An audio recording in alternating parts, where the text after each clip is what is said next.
welcome everyone to this new kind of spin-off series. We are going to be running through the procurement lifecycle, going into some in-depth analysis, and we're going to be running through the steps of the procurement lifecycle, basically to get you from being a new buyer, and you can use this to be an ex-procure-pert. Did you like that one? He's got his head in his hands. Anyway, hope you enjoy this new segment.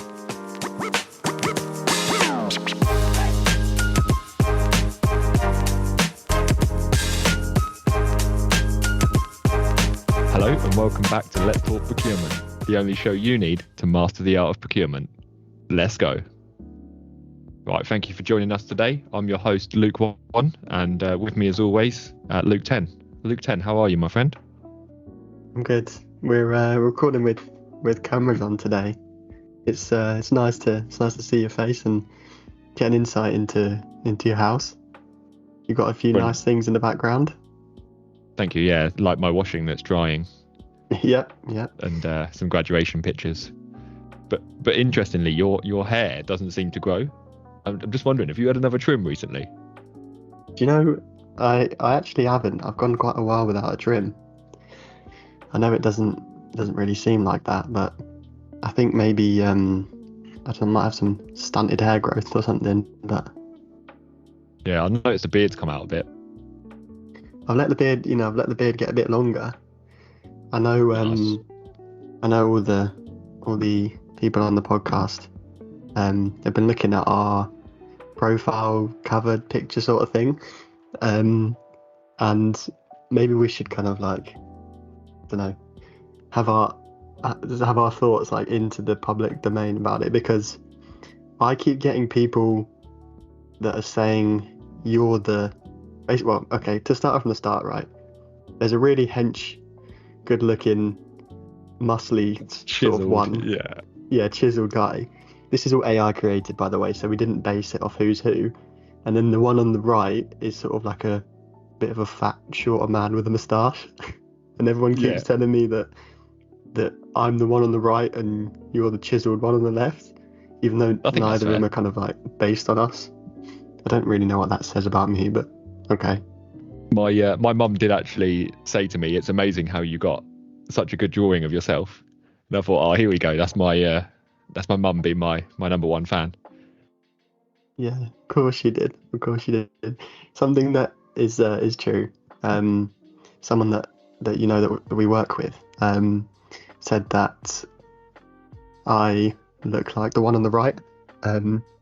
He said something like, "Oh, Luke 1's person on the right really looks like him, but you don't really look like the person on the right." I was thinking, come on, just at least kind of say that I look like the chiseled one since I'm younger and more muscular, you know? Yeah, look, I've got to admit, I think I went to the gym the other day and my cardio is not what it used to be, mate. I don't think I could run for a bus at the moment, so I definitely need to up my game. Could run for the KFC. I've seen a picture of you, a video of you where KFC shutters were closing, and you sprinted down the road, dove, slid along the ground, just got there underneath the KFC shutters. And then they kicked me out anyway because they'd already you shut. can't be there. Yeah. No. Closer coming off. Yeah. Just taking a layer off. I'm getting a bit sweaty after we're talking about chiseled men and how they look like me. I was listening to the Duck Up episode around the Spanish and French trains the other day, and what really irritated me was when you left to go and open the door, and I was just there reeling off shit jokes from a website that I'd kind of Googled last minute, and you were just nowhere to be seen. Yeah. Now, and I missed a couple of them. One of the jokes was so bad that I tried to amend it myself, and that joke was, I ate a sock yesterday. It was very time consuming, and I've since been back to that website, and that is exactly how they've written it. However, I think I've solved the joke, so I'm gonna go over it again, and we're gonna wrong our rights, right our wrongs, shall we say? I think I ate a clock yesterday. It was very time consuming. Yes, that does make sense. Yeah, so I think they've not double checked it and they've just left it as sock. I ate a sock yesterday and it was very time consuming. I mean, granted, it would take a long time, but there's no real joke there. So yeah, that really irked me.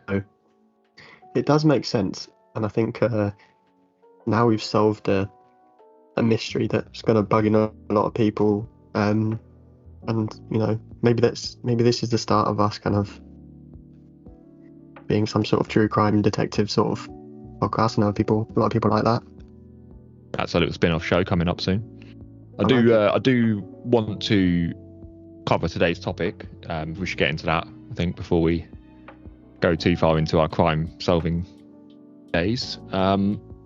So I was looking at going into specifications. So, the different types of specs we've got, the performance specifications, conformance, all that good stuff. But then I thought, hold on, Jeff, there's one thing that comes before that. Any ideas what that is, my friend? Is it what you told me we were recording the podcast about? Because I forgot. BD. I don't want to say BDSM because that's something different. You've got a sieve in your head, haven't you? You're like, I'm going to do a poll on Spotify, I think, for all my listeners on Spotify.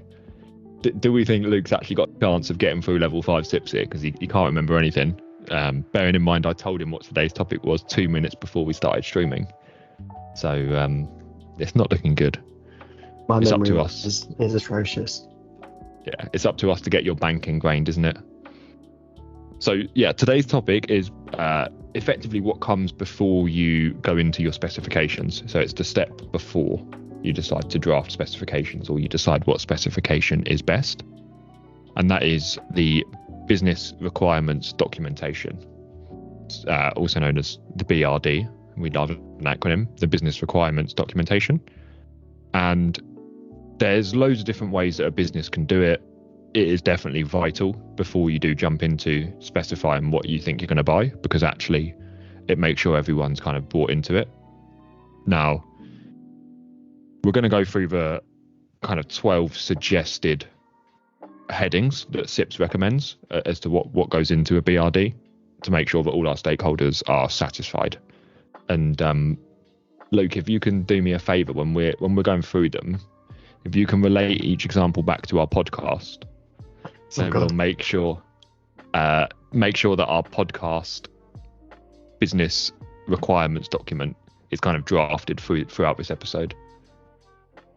So we're doing work for the podcast while recording podcast. Yeah, I like that think efficiency. So. Yeah, because Tachiono would be proud. I think we dive straight into just launching episodes out to the random public without actually sitting back and defining what we want to do. Apart from, we're the only show you need to master the art of procurement. That's sort of the depths of where we got. Yeah. So more often than not, it's just a document that is typed up and stored somewhere for everyone to see and get involved in. And it's something that's very easy to forget because it's just, obviously it's a prerequisite document. The first and most important bit, I think, is the project overview. So you'd have a title for your project and then you would do a brief introduction to what the purpose of the project is. So the podcast, what is the project overview? We like chatting to each other and taking the piss out of things, and we also like money and being internationally world famous. So we thought, why don't we record our random ramble chat, publish it on the internet, and see if anyone else wants to listen to it. Does that? Wow. I mean, that's not summarize it. I think we've got different purposes in mind.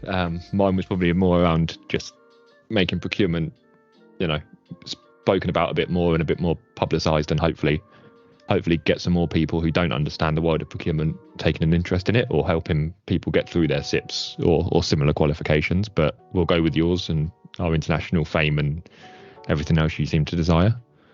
Yeah, well, I mean, if procurement is famous, how does that make me famous? Maybe it does, maybe it doesn't, but I'm only here for selfish gain. No, I don't Well, care. I'm only here for the money. for God's sake. Right. Okay, we'll move on swiftly. So the next part of the business requirements document is the scope. So the difference between overview and scope is that the scope should clearly define what your project's boundaries are. As an example, if it was a website build, you might say the website includes the front end and the back end development, but excludes mobile application development. So you're making it pretty clear what your boundaries are. Okay. Our boundaries are kind of, well, what we include: SIPs topics, everyday Daves, and how we can kind of relate anything else to procurement. So, for example, shout out to our AI episode, AI and procurement. Big up, Dr. Wang. Thank you. But what we don't talk about is the socio-political and economic state of the world, because we will probably be extremely uneducated to talk about that topic. Yeah, and I think we'd probably put our foot in it and say offensive stuff without even realising. So yeah, we do steer away from politics and socioeconomics where we can. This is an interesting one, so we can share some insights to our listeners. Objectives. So you have to make sure you want to input your objectives of your requirements. So it should be something that's, that follows the SMART kind of criteria: specific, measurable, achievable, realistic, and kind of timely. So what would you say our goals are? I know we did discuss this at the start of the year. We did, actually. Did you remember any of them? I can't remember if I've told you already, but my brain is like a sieve. So Oh, right. Didn't you write them down in your pod book? I did, yes. But you're just gonna let me squirm, and you're not gonna tell me what Yeah, they so are. I think it was around listener engagement, wasn't it? So we want to have, let's say, I don't know, listeners from every corner of the world. We'd like to reach into new countries that we've not heard of before, or not visited or seen or had any listeners in before. So I think we've had a listener in Turkey now as well, so we can add that to our repertoire. Shout out to the Turkish that we're representing. And I think, we want to make sure that we're available on most platforms, and hopefully we just want to have a kind of, I guess, a good solid listening and people that genuinely find value in our podcast. Yeah, we sort of kind of, I guess the dream is in a long term, not a very smart goal, but is that we help people get through their SIPs and kind of help them get a bit of enjoyment out of it, basically, rather than it just being boring textbooks and people droning on. No, that's fair enough. The next one, fairly straightforward, is stakeholders. So you want to list your stakeholders in your documentation. So identify the key players and shout out to our stakeholder episodes. You can find out more about what type of stakeholders we do have. But effectively, I think for the podcast, that's fairly straightforward, hopefully. Yeah.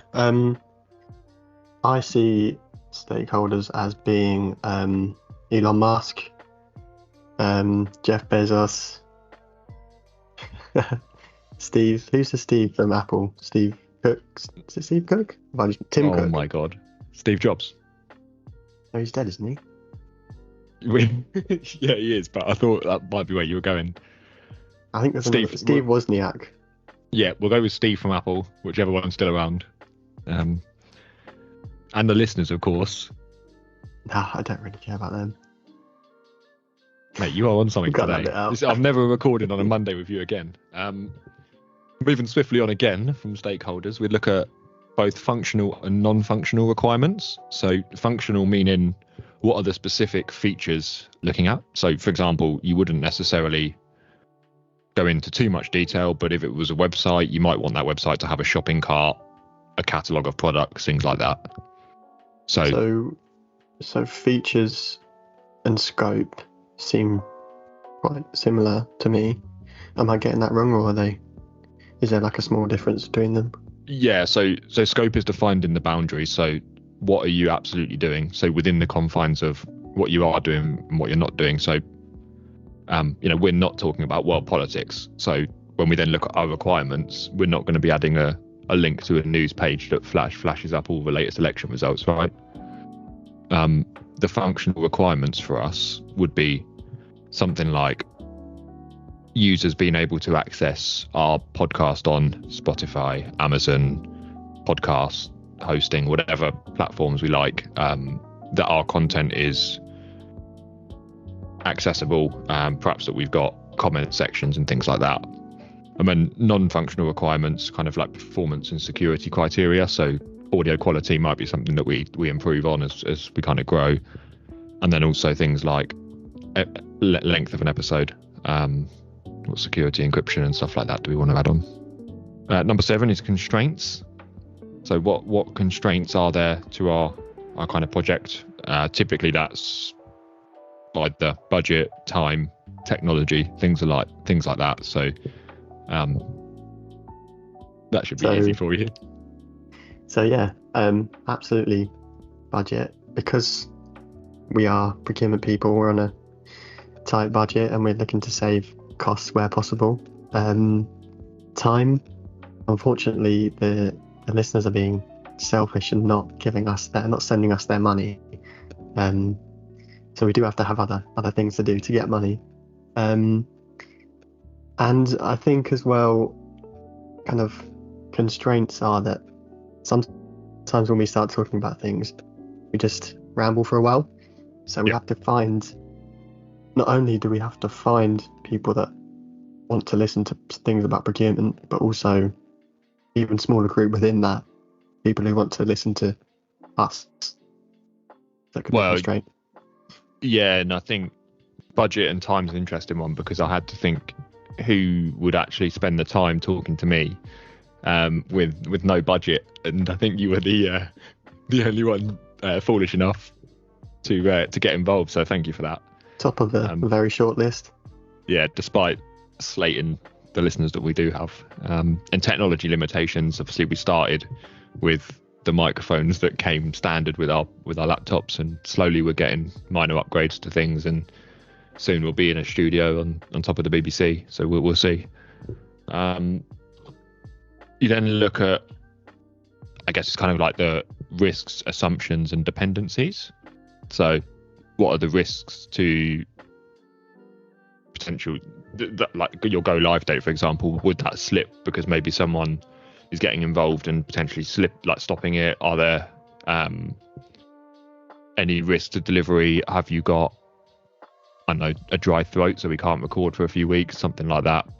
And then assumptions, let's assume that nobody wants to listen to us talk politics. That's why we've kept it out of the pod. And dependencies, obviously we're dependent on our hosting platform. Shout out to Buzzsprout. We're dependent on them for doing a good job and kind of hosting and making sure everything's launched according to plan. I'm dependent on our editor, the DOS, to make sure he's doing a half decent job. Shout out director of sound. Yeah, shout out. I think, and then before we move on, another risk is that one of us says something that gets us to the attention of the cancellers, so then we get shut down. So we need to kind of think about how we're going to manage that risk. If we say something outrageous, should we be maybe directing it towards Janet, because no one likes Janet? We just direct all of our offensive. Sorry, I don't agree with you there. I'm a big fan of Janet. She got a butchered trim. Yeah, she's doing bits for us actually. First listener to get in touch. Not only have you slated all of our listeners, you're now taking it up on the first one to drop us an email. I'm not happy with this. Okay, I think in that case I'll take that as an action to write a formal apology to Janet. I'll recommend her a good barber. I know a few good ones. So that'll be my way of apologising. So Janet is actually hails from Chepstow. So if you can recommend a good barber in Chepstow on the next episode, that'd be great. So Yep. I think if you can just come up with a short apology to Janet and a 200, maybe 200, 300 words, apologise to Janet and recommend her a good barber in Chepstow. I think that's what we need to do to make that right. I just think I need to backpedal on that from Janet, and yeah, you'll shortly be receiving your apology, Janet. So don't take this personally. I didn't mean it. Brilliant. The last two are acceptance criteria. So what are the kind of the wiggle rooms? Do all episodes have to be half an hour long? Can we accept a 25-minute or a 35-minute episode? Yes, we can. No, we can't. And then approval. So which stakeholders are there are going to sign it off? All stakeholders should approve the BRD before the project is initiated. So it's important to note that if any of this seems unreasonable, so we look at the constraints and the risks, you might decide that actually the budget is too low for this project and the risks are too high. So you won't get sign off from all of your stakeholders, in which case you then go back to the drawing board. Obviously, this is a good starting point to stop the business just going off and trying to get straight into buying a Rolls Royce when they just need a Ford. Yeah, and I can sort of see potentially this being quite a good thing. Although, if, for example, when people come and approach you, I get this quite a bit, or sometimes people come and approach you with a product that they want to buy rather than these are our requirements.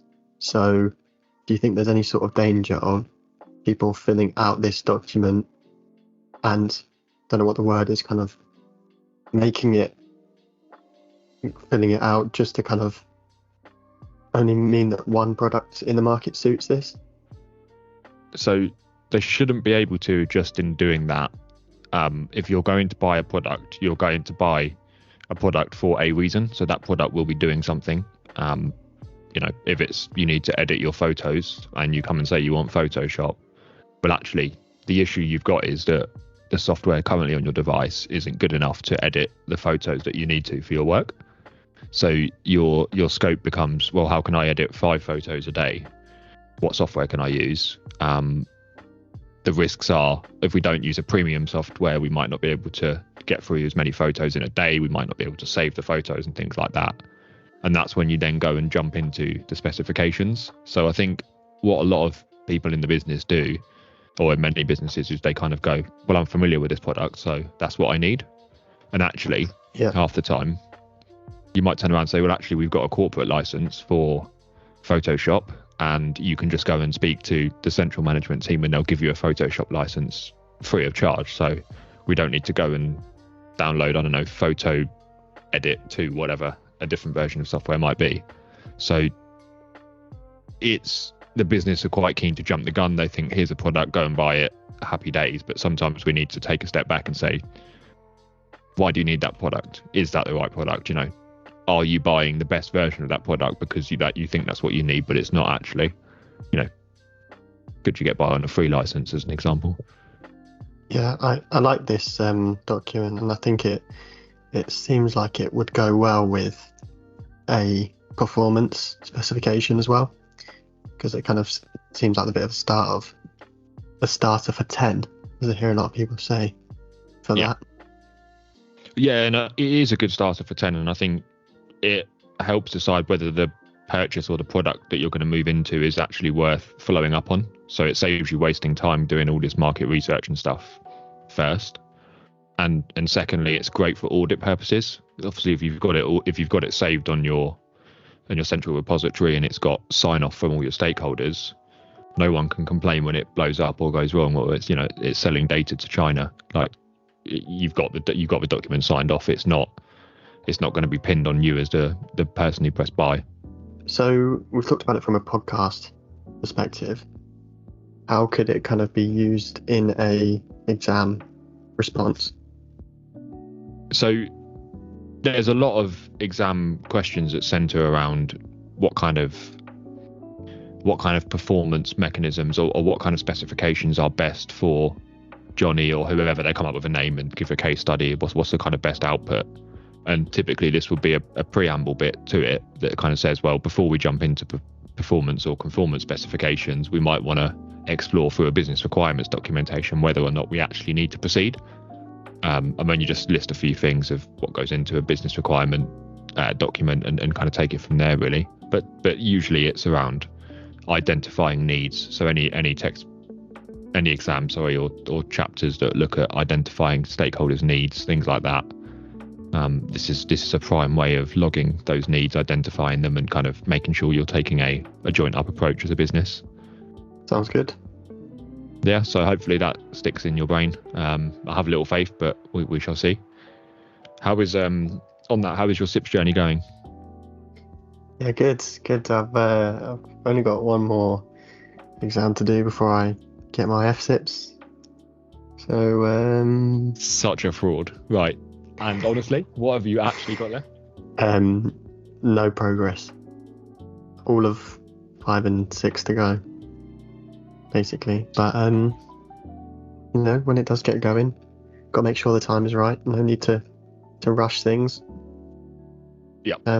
So yeah, I'm excited to start at some point and get into the lovely world of SIPs. I'm interested to see as well if I listen to these in the kind of way they were designed, in terms of, will I listen to them and think, yeah, this is helping, or will I listen to them and think, oh, wish I'd just get on to the topic instead of stop talking about Janet's bloody awful barber in Chepstow.